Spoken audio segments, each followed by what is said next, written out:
Hello, my dear viewers. Today will be a very interesting story. I recommend watching the video to the end. Put a like and subscribe to my YouTube channel, and be sure to write comments on what you liked or did not like, and if you have an interesting criminal story from your life. Write your story in the comments and I will make a video and tell your story here on the channel. Okay, I have detained you. I wish you a good mood and viewing. My name is Claire Reynolds, and 3 months ago I moved to the city for a fresh start. After years of living in a small town, I was eager to begin my new life. I found a modest but charming apartment on the 5th floor of an old brick building. It wasn't fancy, but it felt cozy, and I loved the vintage details, the creaky wooden floors, the tall windows, and the intricate molding on the ceilings. The landlord, Mr. Harper, was a kind but peculiar man. As he handed me the keys, he said, "This place has character, but don't let it get too familiar with you." I laughed nervously, thinking he was just joking, but now I'm not so sure. The first night in the apartment was uneventful. I unpacked, cooked a simple dinner, and fell asleep on the couch while watching a movie. But the next evening, as I lay in bed, I heard it, a soft tapping sound coming from the wall behind my headboard. At first, I thought it was the pipes or maybe a neighbor, but the sound didn't follow a pattern. It would stop and start, almost as if someone was tapping deliberately. I got up, pressed my ear to the wall, and held my breath. The tapping stopped. Convinced I was imagining things, I went back to bed. But just as I was drifting off to sleep, the sound started again. Over the next few days, the noises continued. It wasn't just tapping anymore, there were faint whispers, too, so soft I couldn't make out the words. One afternoon, I decided to explore the apartment more thoroughly. There was a small door in the hallway, one I hadn't noticed before. It was painted the same color as the walls and blended in almost perfectly. I tried the handle, but it was locked. Curious, I asked Mr. Harper about it the next time I saw him. "Oh, that door," he said, his smile fading. "It's just a storage closet. Best to leave it alone." His tone left no room for questions, but his unease only fueled my curiosity. A week later, as I was sorting through the mail, I found an envelope that didn't belong to me. It was addressed to someone named Margaret Dawson and dated nearly 20 years ago. Inside was a handwritten letter. It was brief and unsettling. "Margaret, please come back. The apartment isn't the same without you. It misses you." There was no sender's name. My hands trembled as I folded the letter back into the envelope. Who was Margaret Dawson, and why had her mail been left behind for so long? That night, the tapping was louder than ever. Frustrated and sleep-deprived, I got out of bed and stormed into the hallway. "What do you want?" I shouted, my voice echoing through the empty apartment. To my horror, the small door, the one Mr. Harper said was just a closet, creaked open on its own. Inside was a narrow staircase leading downward into darkness. I stared at the open door, my breath caught in my throat. The staircase beyond was narrow, steep, and shrouded in shadows. A faint, musty smell wafted up, a mixture of damp wood and something metallic. I reached for my phone, turning on the flashlight. The beam of light barely pierced the darkness below. "Just a closet, huh, Mr. Harper?" I muttered under my breath, summoning what little courage I had. With each step I descended, the air grew colder and the silence pressed in around me. My footfalls creaked against the worn wooden steps, the sound amplified in the confined space. The walls were close on either side, their paint peeling and flaking onto the steps. At the bottom of the staircase, I found myself in a small, windowless room. The walls were lined with shelves, each one crammed with boxes, jars, and what looked like old books. A single light bulb dangled from the ceiling, its pull chain swaying slightly, as if recently disturbed. I tugged the chain, and the bulb flickered to life, casting a dim, yellowish glow over the room. My eyes were drawn to the far wall, where a large, ornate mirror was propped against the brick. Its gilded frame was tarnished, but its surface gleamed unnaturally, as if it had been recently polished. I moved closer, my flashlight trembling in my hand.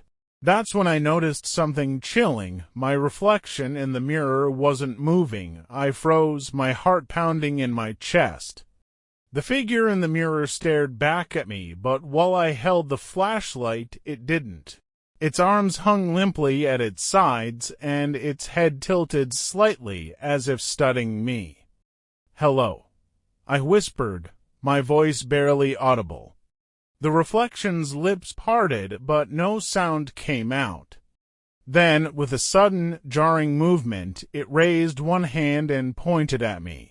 I stumbled back, nearly dropping my phone. The flashlight beam darted across the room, catching glimpses of the shelves and their unsettling contents. When I dared to look back at the mirror, the reflection was gone. I was on the verge of fleeing back upstairs when something on the shelf nearest the mirror caught my eye. Among the dusty jars and tattered books was a small wooden box, its lid engraved with the same swirling patterns that adorned the mirror's frame. I reached for it hesitantly, half expecting it to burn or shock me. But the wood was smooth and cool to the touch. The lid creaked as I opened it, revealing a stack of old photographs tied together with a faded ribbon. The first photo was of a young woman standing in what looked like my apartment. She had dark hair pinned neatly back and wore a dress that suggested the 1950s. Her smile was small, almost timid. Scribbled on the back of the photo was a name, Margaret Dawson. The next photo showed Margaret again, but this time she wasn't alone. She stood beside a tall, thin man whose face was partially turned away. There was something unsettling about him, the sharpness of his features, the way his eyes seemed to glint even in the monochrome image. The final photo was the most chilling. Margaret was seated on the floor, staring directly at the camera. Her expression was one of sheer terror, her mouth open in a silent scream. I slammed the box shut, my hand shaking. I needed answers, but more than anything, I needed to get out of that room. I turned to head back up the stairs, but stopped in my tracks. A message had appeared on the mirror, written in a dark, dripping substance that hadn't been there moments ago. "You shouldn't have come here." My breath caught, and I bolted up the stairs two at a time, slamming the small door shut behind me. The next morning, I stormed down to Mr. Harper's office. The building manager looked up from his desk, startled by my sudden entrance. "What's going on, Miss Reynolds?" he asked, his tone wary. I tossed the photos onto his desk. "You lied to me," I said. "That room isn't a closet. What is this place? And who is Margaret Dawson?" Mr. Harper's face went pale. He picked up one of the photos, his hands trembling slightly. "Where did you find these?" he asked quietly. "In the room you told me not to open," I snapped. "I want the truth, Mr. Harper. What happened to her?" He sighed heavily, sinking back into his chair. "Margaret lived in your apartment back in the 1950s. She was a kind, quiet woman, but things started to happen after she moved in." "Strange things, like what?" I pressed. He hesitated. "Voices, shadows, objects moving on their own. She told the landlord at the time that she felt like the apartment was alive, and then one day she vanished." "No one ever saw her again." I stared at him, horrified. "And you didn't think to mention this when I moved in?" "I didn't think you'd go digging around," he said defensively. "The room downstairs was sealed off for a reason. It's better if you leave it alone." Mr. Harper's explanation left me with more questions than answers. As I walked back to my apartment, his words echoed in my mind. The room downstairs was sealed off for a reason. When I reached my door, I hesitated before going inside. The apartment felt different now, no longer cozy and charming, but claustrophobic and watchful, like it had been waiting for me to return. That evening, I packed a bag. I didn't care if I lost my security deposit or if I had to live out of a hotel for a few weeks. I just needed to get away. But as I zipped up my suitcase, the faint tapping began again. I froze, my eyes darting to the wall behind my bed. The sound was louder this time, more insistent. I clenched my fists, determined not to let the apartment intimidate me. "You don't control me," I muttered, my voice trembling. But the tapping stopped, replaced by something worse, a low, guttural whisper that seemed to emanate from the very walls. "Stay." The single word sent a shiver down my spine. My suitcase fell to the floor as I bolted from the apartment, my heart hammering in my chest. I checked into a dingy motel on the edge of town, desperate to put distance between myself and the apartment. The room smelled faintly of mildew, and the bed creaked with every movement, but I didn't care. It was better than being back in that place. I tried to sleep, but every time I closed my eyes, I saw Margaret's terrified face in the photograph. Who had taken that picture, and why? Unable to rest, I pulled out my phone and started researching.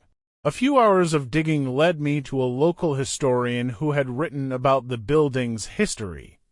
The article mentioned that the apartment complex had been built in the 1920s and had changed ownership multiple times.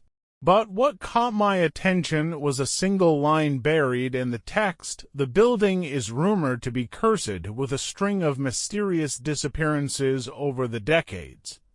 I knew I had to find this historian. If anyone could shed light on what was happening, it was him. The next morning, I found myself in a cluttered office at the local historical society. The historian, an older man named Dr. Bennett, greeted me warmly but looked puzzled when I mentioned the apartment building. "Not many people ask about that place anymore," he said, adjusting his glasses. "It's a fascinating piece of history, but it has a dark reputation." I showed him the photos I had found in the hidden room. His expression darkened as he studied them. "This is Margaret Dawson," he said. "She was one of the first documented cases of a disappearance in that building." "What happened to her?" I asked, leaning forward in my chair. "No one knows for sure," Dr. Bennett replied, "but there are theories. Some believe the building itself is cursed. Others think Margaret stumbled upon something she wasn't supposed to." "Like what?" Dr. Bennett hesitated. "There's a legend," he said carefully. "A story about a mirror that was brought into the building shortly after it was constructed. Supposedly, it belonged to a collector of occult artifacts. The mirror was said to trap the spirits of those who gazed into it for too long." My stomach churned as I thought about the mirror in the hidden room. "Do you know where the mirror is now?" I asked. Dr. Bennett shook his head. "If it's still in the building, it should be destroyed. Nothing good has ever come from it." Despite every instinct telling me not to, I returned to the apartment that evening. I couldn't explain it, but something was pulling me back, like an invisible thread I couldn't cut. When I stepped inside, the air was heavy, almost suffocating. The tapping started again, louder this time, and I could feel the vibrations in the floor beneath my feet. I walked to the small door in the hallway. It was shut tight, but the sounds seemed to be coming from behind it. Summoning every ounce of courage I had, I opened the door and descended the stairs once more. The hidden room looked the same as before, but the mirror was no longer leaning against the wall. It was standing upright, its surface glowing faintly in the dim light. My own reflection stared back at me, but this time it wasn't alone. Behind me, in the mirror's reflection, stood a shadowy figure with glowing eyes. I spun around, but the room was empty. My breath came in shallow gasps as I turned back to the mirror. The shadowy figure hadn't moved, it was still there, watching me. "What do you want?" I demanded, my voice echoing in the small space. The figure raised a hand and pointed at the small wooden box on the shelf. My pulse quickened as I realized it wanted me to open it again. "No," I whispered, shaking my head. "I'm not playing your game." The room grew colder and the mirror's surface began to ripple like water. The whispers started again, overlapping and growing louder until they were deafening. "Open it." I reached for the box with trembling hands, desperate to make the noise stop. My hands shook as I lifted the wooden box from the shelf. The whispers grew louder, pressing against my ears like an invisible force. I opened the lid slowly, half expecting the room to collapse around me. Inside, beneath the stack of photographs, was something I hadn't noticed before, a small, folded piece of parchment. The edges were yellowed and the ink had faded, but the words were still legible. "To those who find this, the mirror must remain hidden. It binds what cannot be freed. Do not look too long, or it will take you too. Burn this box if you wish to live." My blood ran cold. The whispers stopped suddenly, plunging the room into an eerie silence. I backed away from the mirror, clutching the box to my chest. The figure in the mirror tilted its head, its glowing eyes narrowing. Then, without warning, it lunged forward, pressing its hands against the glass. Cracks spider-webbed across the surface, and the entire room seemed to vibrate. I bolted up the stairs, slamming the door shut behind me. Back in my apartment, I collapsed onto the couch, my heart racing.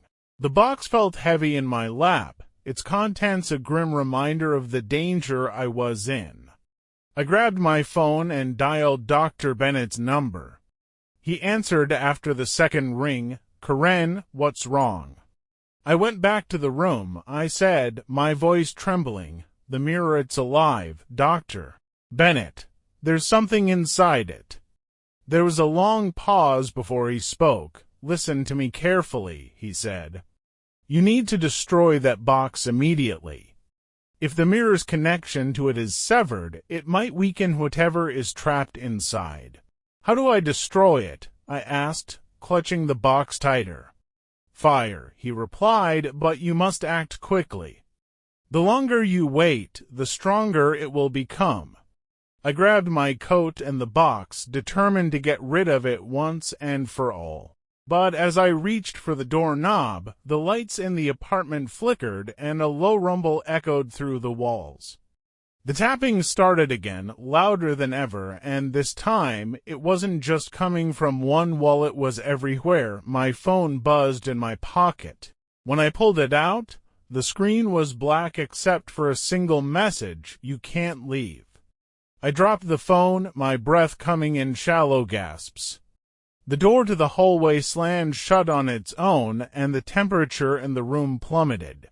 "Leave me alone," I screamed, clutching the box to my chest. The whispers returned, overlapping and frantic. "Burn it, burn it, burn it." I ran to the kitchen, fumbling for matches. My hands were trembling so badly that it took several tries before I managed to light one. I dropped the match into the sink and watched as the flames engulfed the wooden box. As the fire consumed the box, the apartment seemed to come alive. The walls groaned, the floor shook, and the mirror in the hidden room let out a piercing scream that echoed through every corner of the building. The flames flared brighter, casting long, flickering shadows. I covered my ears, collapsing to the floor as the noise grew unbearable. Then, as suddenly as it started, everything went silent. When I looked up, the flames had died out and the box was nothing more than ash. The days that followed were eerily calm. The tapping stopped, the whispers disappeared, and the apartment felt lighter, as if a great weight had been lifted. I met with Dr. Bennett one last time to tell him what had happened. He listened carefully, nodding as I recounted the events. "You did the right thing," he said. "The mirror's power has been severed, and whatever was trapped inside can no longer reach you." "But what was it?" I asked. "What was inside the mirror?" Dr. Bennett hesitated. "Some things are better left unanswered," he said finally. "I moved out of the apartment a week later, unable to shake the memories of what I'd experienced. Even now, in my new home, I sometimes catch myself listening for the faint sound of tapping. Because deep down, I can't help but wonder, did I truly destroy it? Or is it still waiting, somewhere in the shadows? Thank you for watching this video to the end. Please subscribe to my YouTube channel. This will help me work better and faster for you. I would be grateful, so watch my other videos. Hello, my dear viewers. Today will be a very interesting story. I recommend watching the video to the end. Put a like and subscribe to my YouTube channel, and be sure to write comments on what you liked or did not like, and if you have an interesting criminal story from your life. Write your story in the comments and I will make a video and tell your story here on the channel. Okay, I have detained you. I wish you a good mood and viewing. My name is Crifan Fletcher. I'm 42 years old, a widow for 5 years, and a mother to my only son, Ryan. My life had been steady but lonely since my husband passed. Between work and keeping up with Ryan, who's 22 now, I hadn't made much time for myself. Everything changed one summer evening. Ryan had invited a few friends over for a barbecue. It was a small gathering, just a handful of his college buddies, laughing and grilling burgers in the backyard. That's when I met Josh. He was polite, charming, and confident in a way that set him apart from the others. At 24, he was only a couple of years older than Ryan, but something about him felt more mature. We didn't talk much that evening, just exchanged pleasantries. But over the next few weeks, Josh started stopping by more often, even when Ryan wasn't home. "Just to check in," he'd say with a grin. At first, I thought nothing of it. He was Ryan's best friend, and I figured he was just being kind.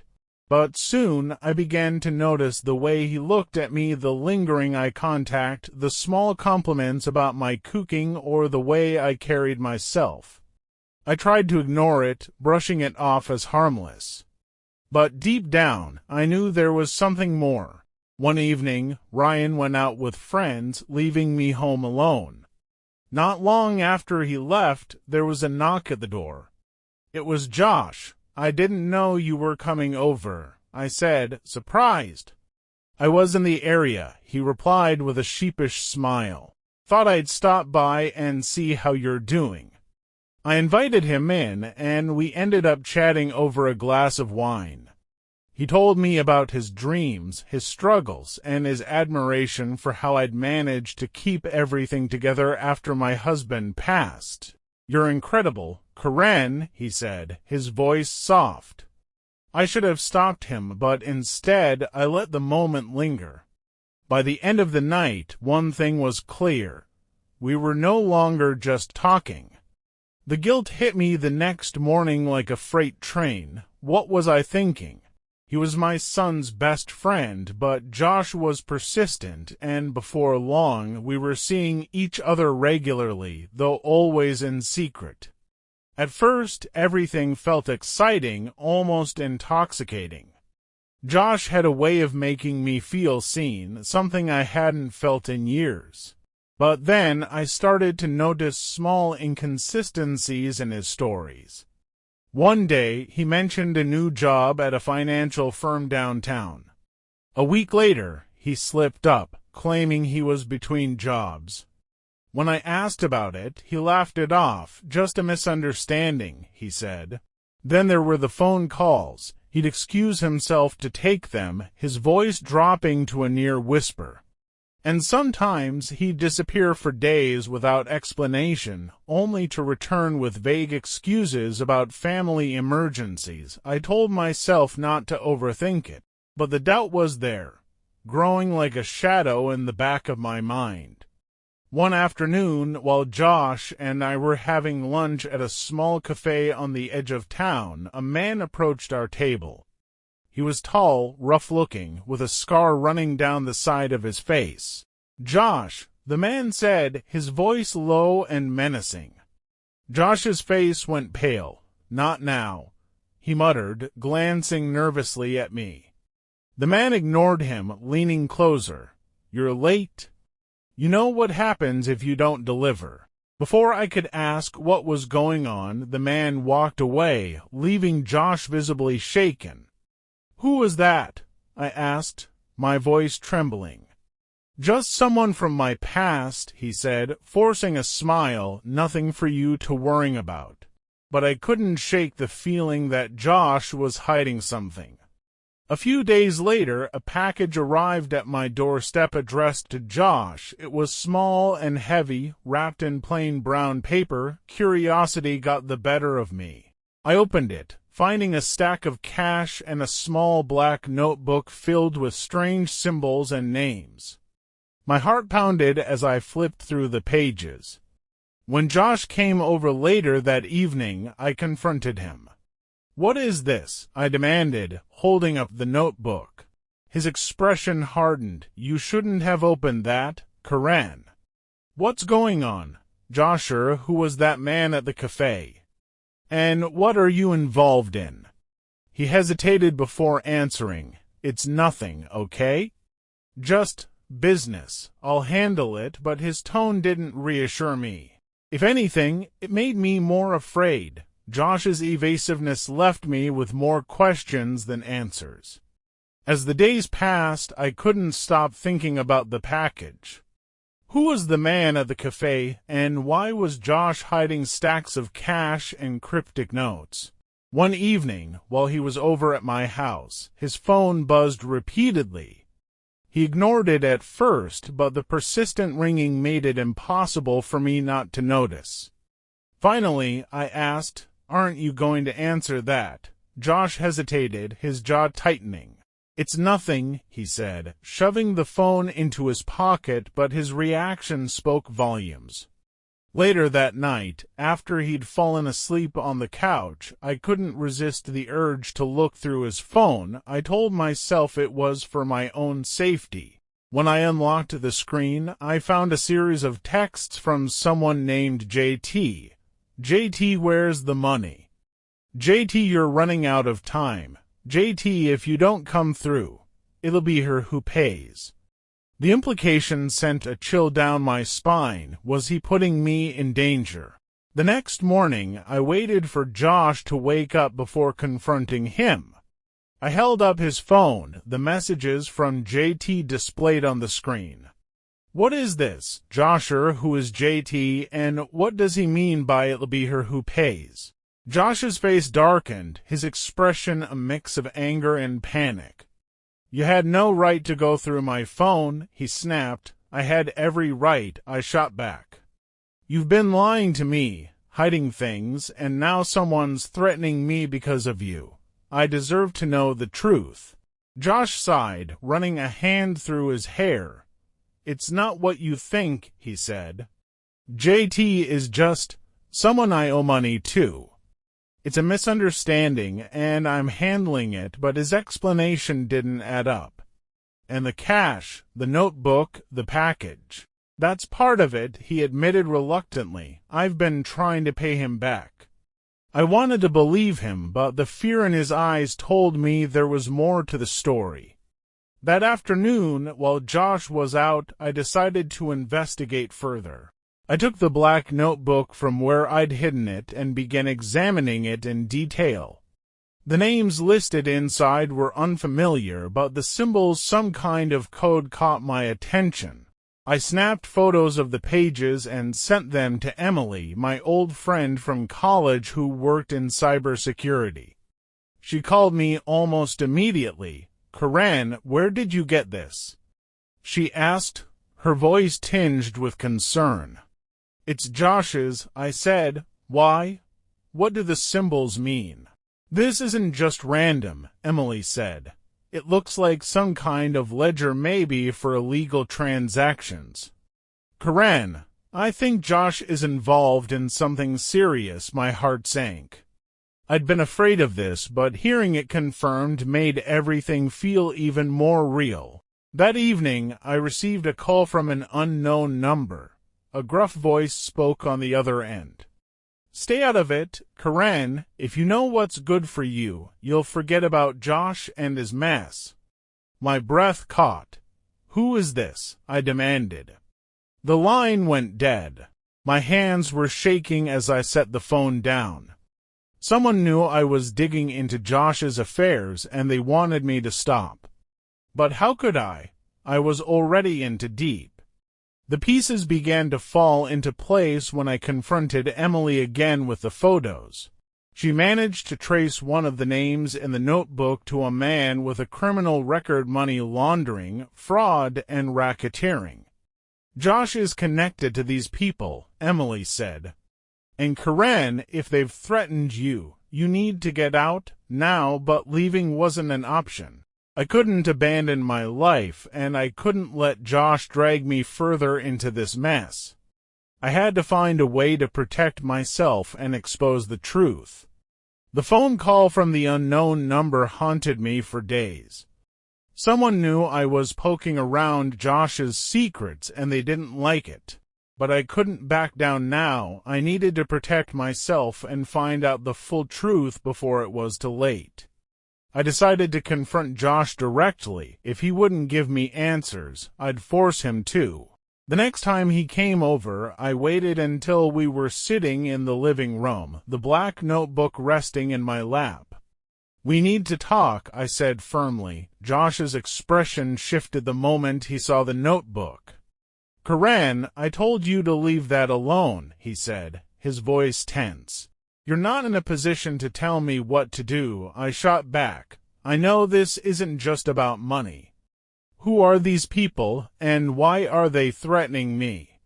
Josh ran a hand through his hair, clearly torn. Finally, he slumped back against the couch. "Fine," he said. "You want the truth. Here it is. I owe these people a lot, more than I can pay back. They're not the kind of people you mess with, Crifan, and now you've put yourself in their crosshairs." "I put myself in their crosshairs," I repeated, my voice rising. "You're the one who dragged me into this. Why didn't you just tell me from the start?" "Because I didn't want you to get hurt," he shouted back, "but now it's too late. They think you're involved because you've been asking questions." I stared at him, the weight of his words sinking in. He was right. I'd made myself a target, and now there was no way out but forward. Josh insisted we needed to act quickly. The people he owed, led by someone he only referred to as JT, weren't known for their patience. "If we can get them their money, they'll leave us alone," he said. "And how do you plan to do that?" I asked, my skepticism clear. "There's a job," he admitted reluctantly. "Something they've been pressuring me to do. If I pull it off, it clears my debt." "A job," I repeated, my stomach turning. "What kind of job?" Josh looked away, unable to meet my eyes. "It doesn't matter. What matters is that it's the only way out," but it did matter. I could tell he was on the verge of making a dangerous decision, and I wasn't going to let him drag me further into his mess. While Josh focused on his mysterious job, I decided to do some investigating of my own. I needed leverage, something I could use to protect myself if things went south. Emily came through for me again, managing to decrypt part of the black notebook. The names and symbols she uncovered were tied to a network of illegal transactions, including money laundering and extortion. And at the center of it all was J.T. Crifan. This isn't just a small-time operation, Emily warned. These people are dangerous. You need to be careful. Her words only made me more determined. If Josh wasn't going to tell me the whole truth, I'd find it myself. Josh's job was scheduled for the following night. He refused to tell me what it was, but his behavior grew increasingly erratic as the time approached. Stay home, he warned me before leaving. And don't answer the door for anyone. As soon as he was gone, I followed him. I'd attached a GPS tracker to his car earlier that day, something I'd never imagined myself doing before this nightmare began. The tracker led me to an abandoned warehouse on the outskirts of town. I parked a safe distance away and crept closer, hiding behind a stack of shipping containers. Inside, I could see Josh talking to a group of men, their voices muffled but their body language tense. One of them stepped forward, a tall man with a scar across his cheek, J.T. I couldn't hear what they were saying, but the argument grew heated. Then J.T. shoved a duffel bag into Josh's hands and gestured toward a black van parked nearby. Whatever was happening, it was clear Josh was in over his head. Hidden behind the shipping containers, I strained to hear what was happening. My pulse thundered in my ears as I watched Josh reluctantly take the duffel bag from J.T. His shoulders were slumped, his posture defeated, but he didn't protest. He looked like a man with no options left. J.T. pointed to the black van, barking out instructions I couldn't make out. Josh climbed into the driver's seat while two other men got in the back. The van's engine roared to life, and it sped off, leaving me trembling in the cold night air. I didn't know what was in the bag or what Josh was about to do, but I knew I couldn't just stand by. I ran back to my car and began following the van at a safe distance. My hands gripped the wheel tightly, every muscle in my body tense. The van weaved through the city until it stopped outside a high-end jewelry store. My stomach dropped as I watched Josh and the other men get out, their faces obscured by masks. One of them carried the duffel bag. This wasn't just a job, it was a robbery. I panicked. My first instinct was to call the police, but what would that mean for Josh? He'd made terrible choices, but I didn't want him to get hurt. At the same time, I couldn't let this happen. I parked a block away and grabbed my phone, hesitating before dialing. As I debated, the sound of shattering glass reached me. The men were inside. My heart pounded as I realized I had no time left. Instead of calling the police, I decided to confront Josh. I crept closer to the store, staying hidden in the shadows. When I reached the entrance, I saw the men inside, sweeping valuables into the duffel bag. Josh's mask was pulled down around his neck, his face pale and anxious. I banged on the glass. "Josh," I hissed. His head snapped toward me, his eyes widening in shock. He ran to the door, cracking it open just enough to whisper, "Crifan, what the hell are you doing here?" He demanded, "Stopping you from ruining your life." I whispered back fiercely, "This isn't the answer, Josh. You don't have to do this. You don't understand," he said, his voice breaking. "If I don't, they'll kill me, and they'll come after you too." Before I could respond, one of the other men shouted, "Who's at the door?" Josh slammed it shut, motioning for me to leave.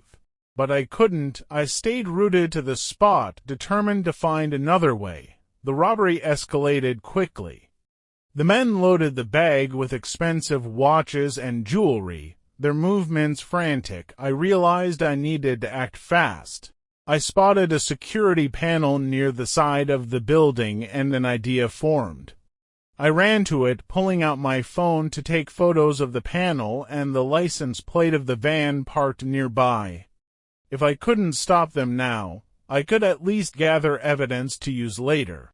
As I worked, the men exited the store, the duffel bag now bulging. Josh's eyes met mine briefly as he climbed into the van, but he said nothing. The van roared off into the night, leaving me standing in the cold, clutching my phone like a lifeline. The next morning, the robbery was all over the news.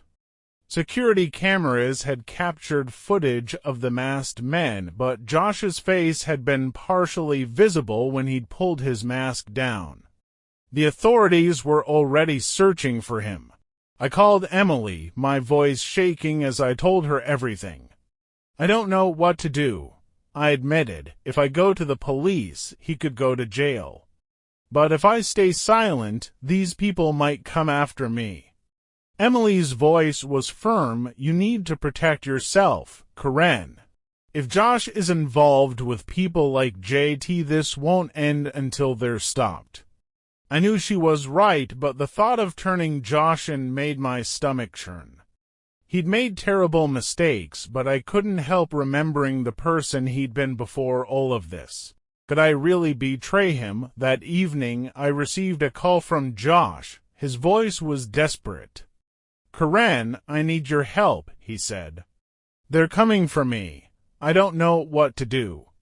I hesitated. Where are you? He gave me an address, a rundown motel on the edge of town. Against my better judgment, I went to meet him, my phone clutched tightly in my hand. When I arrived, Josh looked worse than I'd ever seen him. His face was pale, his hands shaking. They know I messed up, he said.